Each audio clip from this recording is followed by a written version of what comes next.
What I do in my hand and upper extremity clinic is I see patients that have injuries from fingertip to shoulder. My job is to get them back doing what is important to them. So that can be everything from dressing and showering, bathing, all the way to the work they do and their leisure activities. So it could be picking up grandchildren, it could be playing with their children. If it was a child, it would be engaging in play. Anything that's important to them, that their goals are my goals. I have the best job in the world because I meet people at the lowest moment of their life and I get to see them engage back in their life. And hopefully, if all goes well, by the time that they've discharged from our care, we see them engaging in all facets of their life again.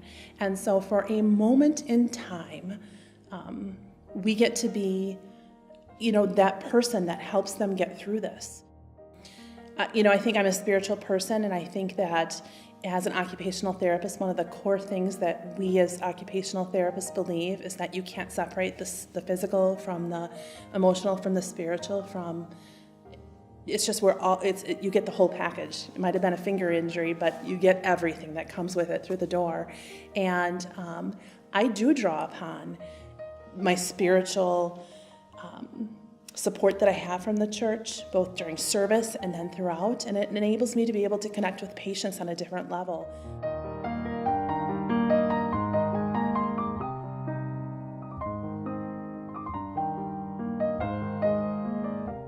I work with undergraduate and graduate students, and one of the things that I have done in the past few years is created a couple courses in relation to social justice and equity issues.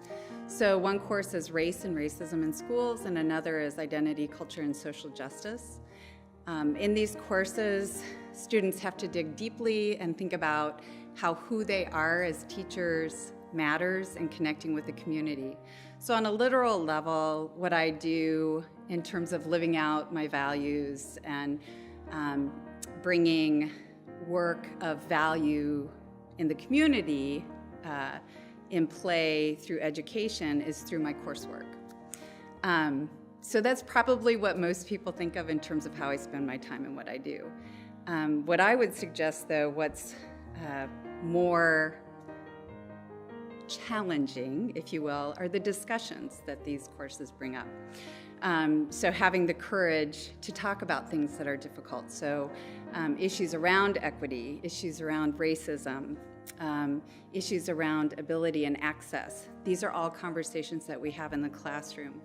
And at these times, I have to dig deeply and have the courage myself, right, to connect with students and listen to some things sometimes that are hard to process myself. And I find, while invigorating in some ways, it can also be exhausting. And having a church home and a community where I can come and have my well filled, so to speak, has been really powerful for me.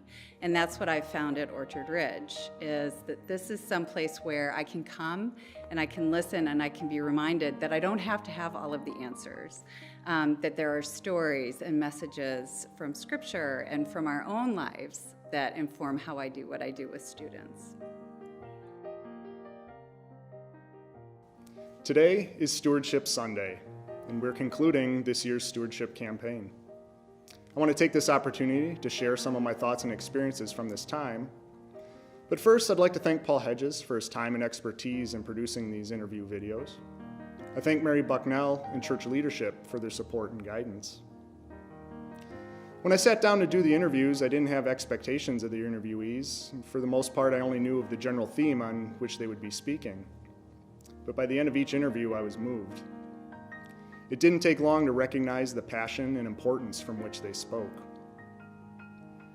I thank those who allowed their stories to be shared this stewardship season. You are beacons of light that inspire everyone you touch. In the years I have spent as part of this community, I've witnessed the values of this church. If you look around you in Worship Hall right now, you will see the people of this church who live those values.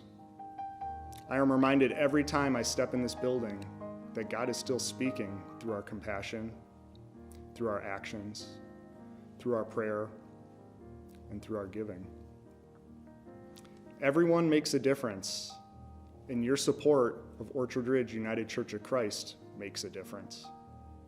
So lastly, I thank all of you.